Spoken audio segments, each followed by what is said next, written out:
Flor da terra de sol ao berço esplêndido dos guerreiros da tribo Cariri.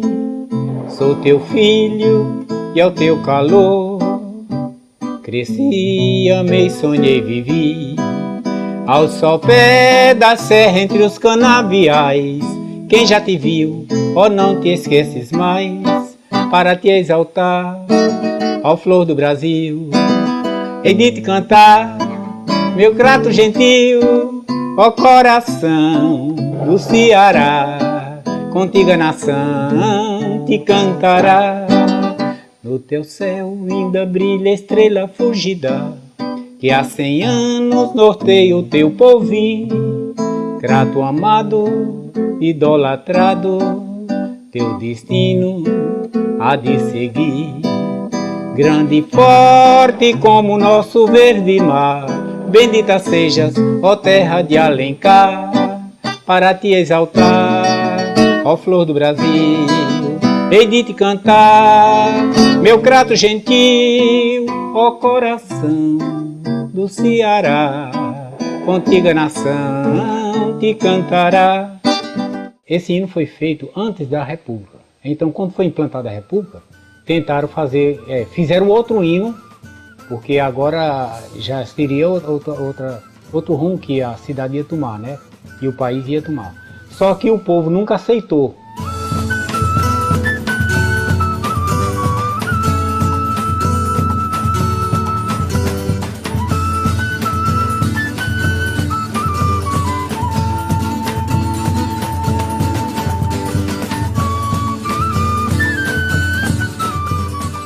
Foi aqui neste espaço, tendo como cenário a Igreja da Sé e o quadro da Matriz e a atual Praça da Sé, que em 1817, no dia 3 de maio, numa manhã de domingo, o subdiácono José Martiniano de Alencar proclamou a República Brasileira em terras cratenses. No momento ele leu um documento chamado Preciso de Mendonça, que era o ideário dos revolucionários pernambucanos, na chamada Revolução Pernambucana de 1817, que naquele momento então José Martiniano proclamava a população cratense a aderir àquele movimento revolucionário. Ele contou com o apoio da sua mãe, a heroína Bárbara de Alencar, que é considerada hoje a primeira mulher republicana e presa política do país, o irmão de Zé Martiniano, Tristão Gonçalves, e mais algumas pessoas que eram representativas da política e da sociedade cratense. Em seguida, ele foi a esse espaço aqui ao lado, que era a antiga cadeia pública do Crato, que hoje funciona no Museu Histórico do Crato, para protagonizar 2 atos de grande importância. Eu queria levá-los então até lá para a gente pudesse então falar sobre isso.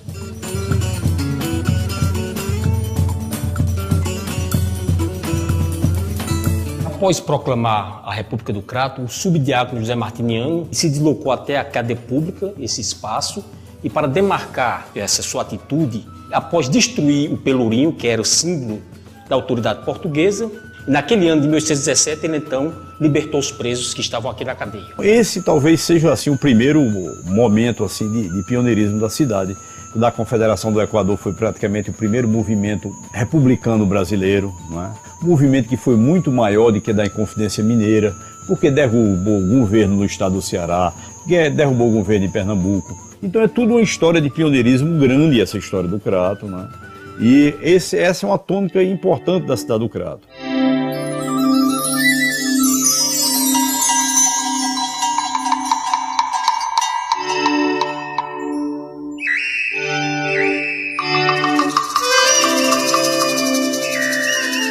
A região do Cariri tem esse nome por conta dos índios cariris, que os índios foram encontrados aqui na época. Era uma população numerosa de índios. Não eram 500 nem 1000, eram milhares de índios que habitavam esse Vale do Cariri e também aqui a região que hoje é o município do Crato.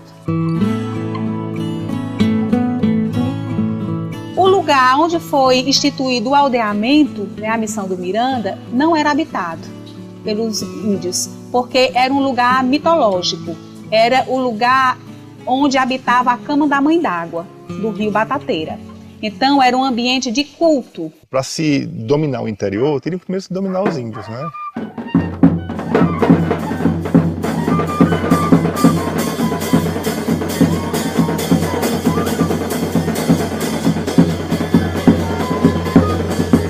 colonizador, ele veio com a catequese justamente para colocar a cultura branca, a cultura colonizadora, no lugar, no ponto, vamos dizer assim, forte do mito do povo Cariri.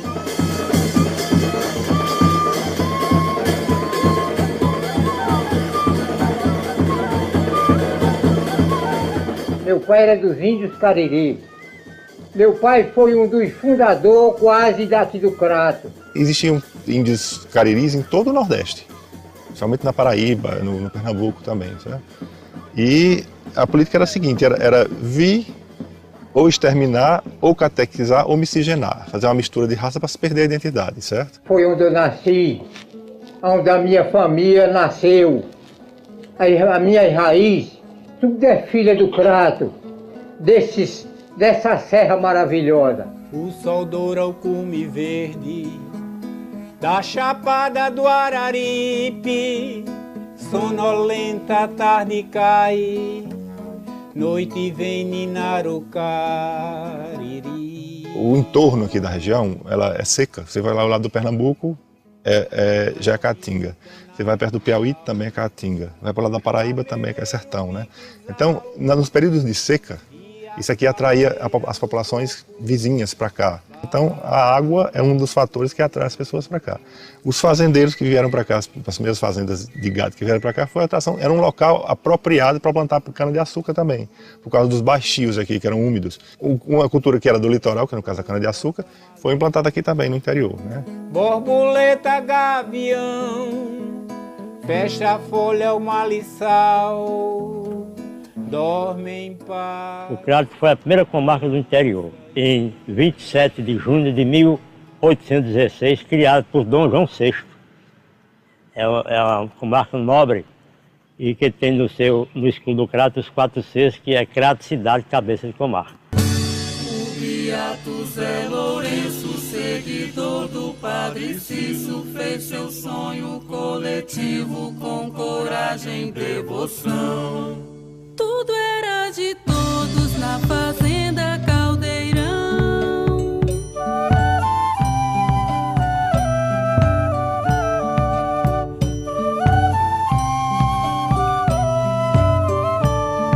Não podemos falar do Crato, da história do Crato, sem falar do Caldeirão da Santa Cruz do Deserto.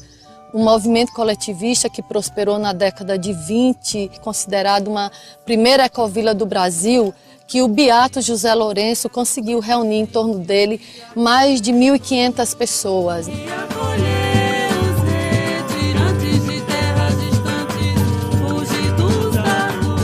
E aqui no Caldeirão, né, o beato construiu a igreja Santo Inácio de Loyola, onde ele reunia, né, as pessoas do Caldeirão e ele colocava, né, a questão do trabalho, a divisão do trabalho, né? Então isso era muito importante, né? Dizem até que o beato, num determinado momento, a casa dele era no alto e ele falava assim para as pessoas: vão para a igreja que eu estou chegando. Então, e ele, de repente, as pessoas chegavam e ele já estava lá na igreja, né? Então tem essa coisa mítica também, né? E que as pessoas falam que tinha um caminho subterrâneo onde o beato passava.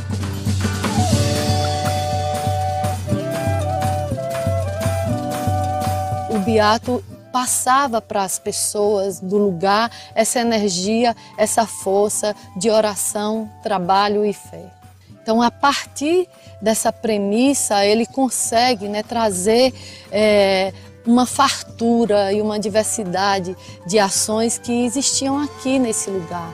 Educação, cultura, saúde, festa. Então as pessoas conviviam coletivamente nesse lugar que é importante para a sociedade contemporânea hoje.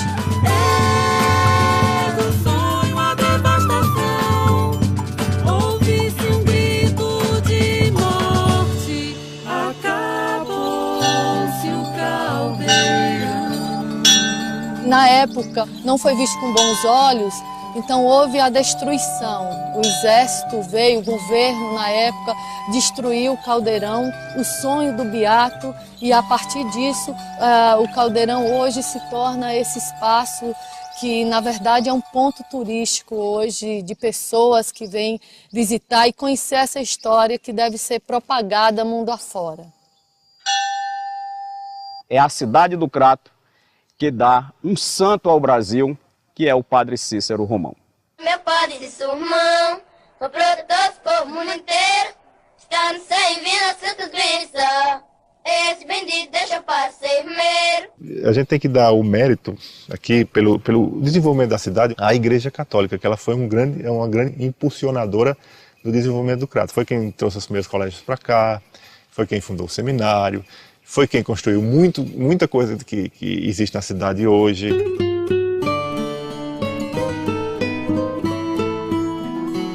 Pelo pioneirismo da educação, da cultura, a partir do Seminário São José do Crato, 1875, deu origem a toda essa rede educacional aqui do Crato.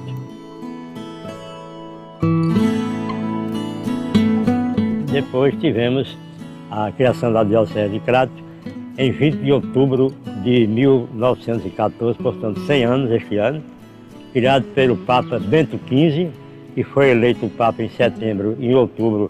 Ele criou a primeira diocese do pontificado dele, que foi a do Crato, como também o primeiro bispo, Dom Quintino Rodrigues de Oliveira e Silva.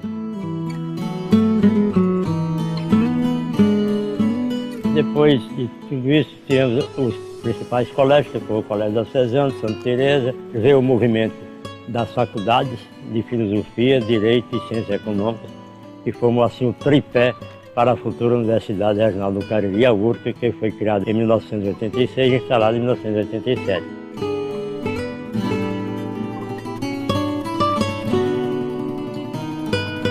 O primeiro clube aqui que a gente tem notícia, clube social para a reunião das pessoas, para se divertir, é o Clube da Rapadura, que era um clube localizado na Rua Senador Pompeu, que hoje em dia não existe mais, o edifício foi destruído. Mas embaixo tinha um armazém de rapadura e em cima tinha um clube onde as pessoas se encontravam para dançar, para comemorar essas festas mais significativas durante o ano. E o Crato Tênis Clube, que é um clube mais tradicional assim, que a gente conhece na cidade, que ele foi fundado na década de 50, já é o clube da rapadura que foi transferido lá para o Pimenta, que era o bairro novo da época, né?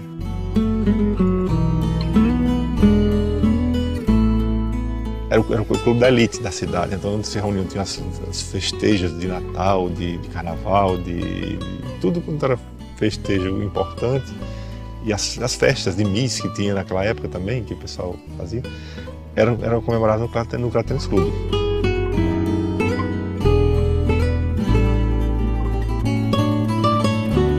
Tivemos praticamente uma das primeiras médicas do Brasil e a primeira médica do Nordeste formada em 1889, Amélia Benebian Perruzzi, o nome dela, que era cratense. Nós tivemos com grande satisfação esse grande filho ilustre aqui do Crato do Cariri, professor Antônio Martins Filho. Foi o pai das 5 universidades, a URVA, URCA, o S, também colaborou com a Unifor e a Universidade Federal do Ceará. A primeira usina geradora de energia elétrica, que era um gerador a diesel, chegou aqui em 1926, se eu não me engano. Tivemos um dos primeiros cinemas do Brasil, em 1911, aqui no Crato. 7 de julho de 1855, surgiu o primeiro jornal do interior aqui, que foi o Araripe, João Brejo dos Santos. Um dos primeiros movimentos de teatro do Ceará, chamada Sociedade Melpomenense de Teatro, foi aqui no Crato. Em 1917 foi inaugurado o primeiro serviço de alto-falante do interior, a Educadora Cratense, que deu origem às emissoras de rádio. A fotografia na família remonta ao meu avô, Júlio Saraiva Leão. E a minha mãe pede emprestado uma câmera portátil, porque até então as máquinas eram grandes, e ela começou a bater fotografias minhas e terminou se especializando em fotografia de criança. E aí ela inicia o ramo também da fotografia. A minha mãe, praticamente, ela descobriu essa técnica da fotografia, colorida com tinta a óleo. Daí vieram outros tipos de fotografias. E o trabalho dela começou a ganhar novos horizontes.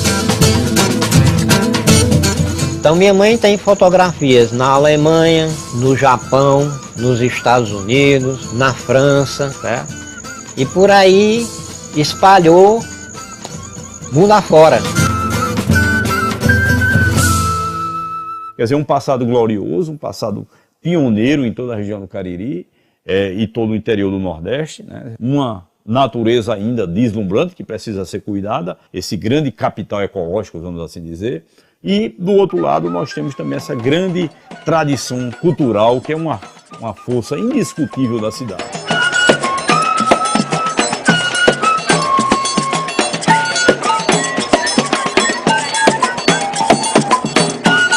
Crato é cultura e eu acho que não há uma representação maior para nós que lidamos com a cultura popular do que o cordel. Desde a infância eu tenho esse contato com o cordel e tenho essa admiração pelo cordel. Eu lia muito cordel.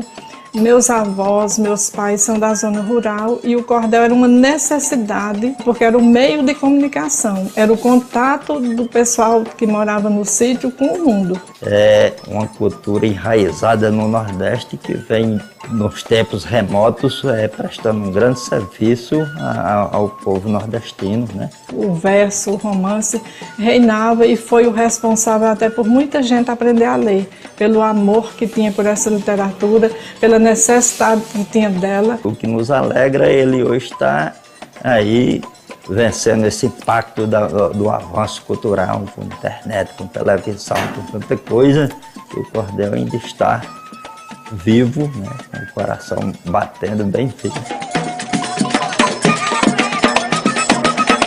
Nós temos a Academia dos Cordelistas do Crato, que eu posso lhe dizer que é a segunda maior representação do cordel no país. Há um crato pulsante em cada canto, há um canto fervente em cada crato, há o crato passado do retrato, há o crato presente do espanto, há o crato profano e o crato santo, há um crato de mel de um rio salgado, há o crato matuto e o letrado, tem o crato burguês do caviar, tem o crato do angu e do preá que só canta martelo agalopado. Tem até outro crato português, não bastasse esse crato tão diverso, descoberto na nau de tantos versos, de dois bardos com espírito genovês. Joseni e Adalberto com vocês fizeram um barquinho de papel, que singrou pelos mares do cordel, foi juntar Cariri e Alentejo, dois irmãos apartados num só beijo, tal se o mar refletisse a luz do céu. Essa é a grande força da cidade. As pessoas mais simples, que não são muito visíveis, mas que dão alma à cidade, como em toda alma, que são os nossos místicos, os nossos poetas, né? Os doidos da rua, né? Os loucos, os outros loucos, porque não só tem eles. É uma cidade da cultura, é uma cidade do sopé da Serra do Araripe, é uma cidade que transpira a arte e não independe de qualquer coisa. O Crato é isso. Além da proximidade que essa cidade funcionou gravitacionalmente, trazendo figuras como Luiz Gonzaga, que se considerava meio cratense, Patativa do Assaré, que era meio cratense também, né? Patativa era do nosso coração e tinha um vínculo muito forte com o Crato.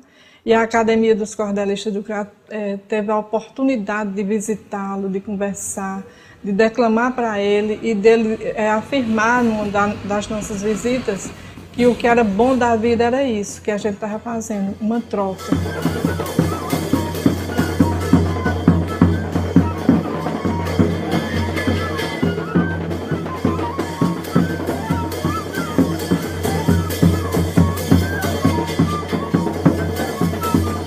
A banda Cabaçal Irmãos Unicef, que é uma banda internacional, já esteve em Portugal, na França e na Espanha, descendente dos índios cariris, que é um patrimônio material para a nossa cidade, vindo daí outros grupos folclóricos, Reisado, Mandeiro Pau e tantas outras atrações que ainda hoje são assim preservadas para o conhecimento geral das novas gerações. Gente, o meu pai foi o fundador da banda. Meu pai faleceu com 104 anos de idade deixou 6 filhos na banda. A banda renovou, os mais velhos, meus irmãos mais velhos já faleceram, mas ficou 2 da banda, eu e o Antônio, né? E a banda está continuando com o nosso sobrinho, já filhos dos que já morreram. E a gente diz que enquanto existir os irmãos em 7, o folclore não se acaba no nosso crato, no nosso Brasil.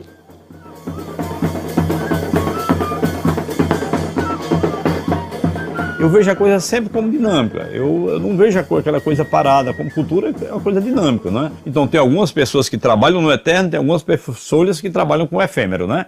Estou dizendo que o efêmero não tem a sua... Não, vai para uma festa, você às vezes quer ouvir aquela música para dançar e tal. É muito importante que ela vá para... Mas aí tem que trabalhar com o eterno também. Eu acho que algumas pessoas, como a Abdoral, por exemplo, fazem uma música eterna. Eu tenho certeza que daqui a 100 anos ninguém está ouvindo nada de forró, por exemplo, desse forró de banda, mas a Abdoral está vivo. Vi a calma das vacas pastando e a paz pelos lares. Era o céu, um lençol todo azul. E eram longe os bares, eram doces as cantigas das moças, e eram puros os ares, eram puros os ares. Minha infância é o seguinte, eu morava no Crato nesse tempo, era uma cidade menor, então eu tive uma relação muito forte, sabe, com meio urbano, meio matuto, né, nesse sentido. E vivia muito com aquela atração constante pelas fontes que a Chapada do Araripe tem, e os rios, os banhos de rios, os açudes, a floresta, essa coisa. Vendo por berço, lago cristalino, fogo, peixe, a nadar todo inocente. Eu vi muito Orlando Silva, esse pessoal todo, Carlos Galhardo, Chico Alves, essas coisas. Medo, receio do povo inocente, pois e vi incauto do fatal destino. Mas também tinha um pé fincado aqui, né? Porque eu convivia de uma forma muito próxima dessa questão das tradições folclóricas. Se na ponta de um fio longo, fino, a isca vista ferra a inconsciente. Os cantadores de coco, do reizado, do maneiro pau. Ficando pobre peixe de repente preso ao anzol do pescador ladino. Tinha comigo também uma manifestação latente dessa minha relação à natureza. O camponês também do nosso estado, ante a campanha eleitoral, coitado, aquele peixe tem a mesma sorte. Eu acho que é isso que na Semana de Arte Moderna chamada de antropofagismo, né? Eu fui engolindo todas essas coisas e digerindo um produto que está envolvido todas essas tendências.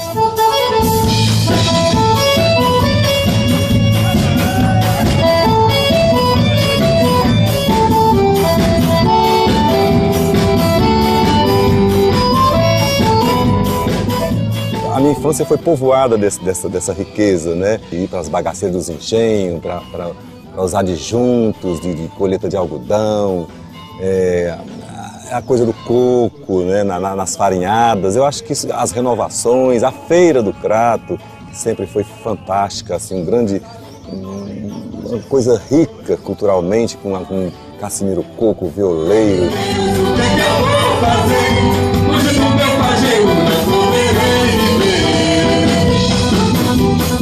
Por aqui passou muito Jackson do Pandeiro para cantar no auditório da Rádio Araripe. Quer dizer, tudo isso, né, dá essa contemporaneidade, essa coisa avançada no tempo, né? E por ter sido a cidade de referência, por exemplo, Luiz Gonzaga vinha para cá porque era aqui onde ele tinha a possibilidade de veicular o trabalho dele, né? Em toda a região do Araripe. Onde você vê uma tradição cultural no folclore muito forte e pessoas que pensam no sentido da vanguarda também. Vendo o mundo dentro do contexto moderno, contemporâneo, onde a arte interfere no convívio das pessoas, né?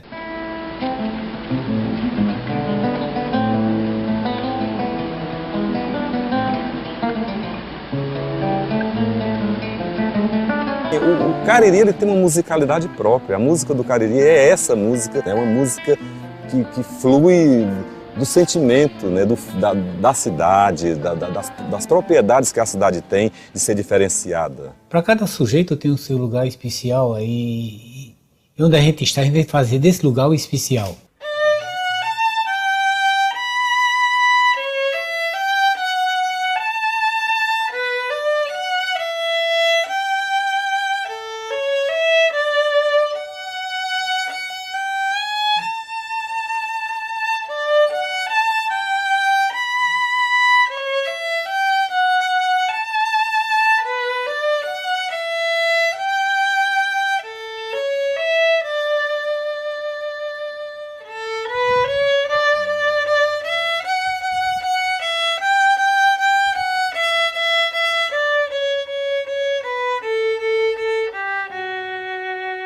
Dos alunos atualmente, tem deles que é do CDC, onde eles estão andando. Tem de São Paulo, Goiânia, Rio de Janeiro, da Bahia, Maceió tem 3. E aqui no Ceará está disparado. Eu só venho saber quando eles chegam aqui, eu pergunto, onde é que vocês estão socados agora? Onde é que estão tocando?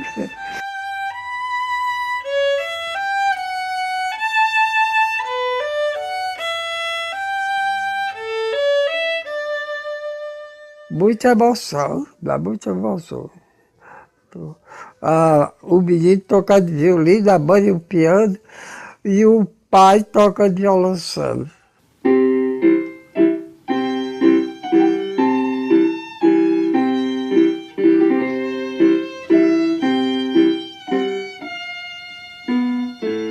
Quando eu escolhi aqui, por 3 motivos. O clima, a água e a tranquilidade. Eu encontrei as 3 coisas, onde eu ia querer mais?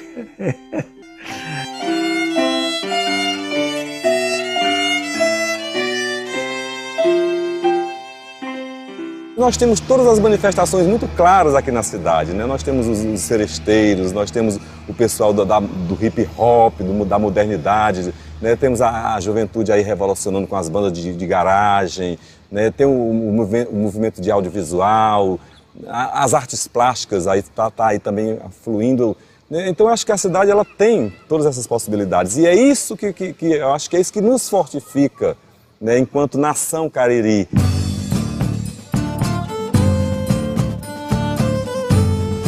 A gente está passando por dificuldades, o planeta está difícil, mas a gente está resistindo, acho que por isso mesmo, né? Por causa dessa floração, né, genuinamente nossa, né? Das nossas vontades de realizar, da nossa vontade de transformar, principalmente. Desenvolvimento, progresso, sempre a aspiração é nesse sentido, né? Em todos os aspectos educacionais, culturais, artísticos, musicais, então isso é que dá a sustentação de cada como capital da cultura.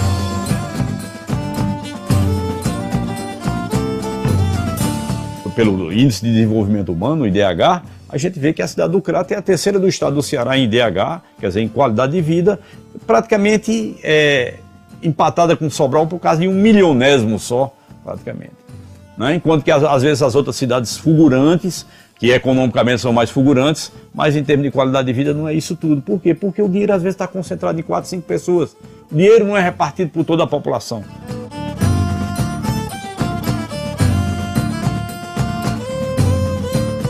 É uma cidade que apaixona a gente. Apesar de eu ser daqui, eu gosto de quando eu era criança, mas quem vem, quem é de fora, que vem morar aqui, fica encantado. Gosta disso aqui, da região, da cidade. É uma cidade hospitaleira, é uma cidade que o povo é amigo.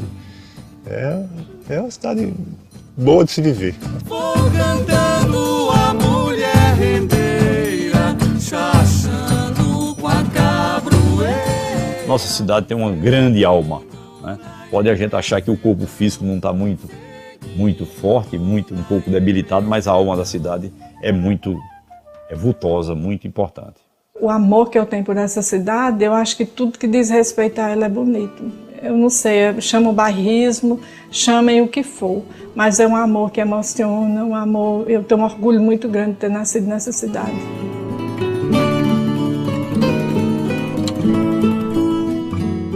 me acho orgulhoso em ter nascido no Crato.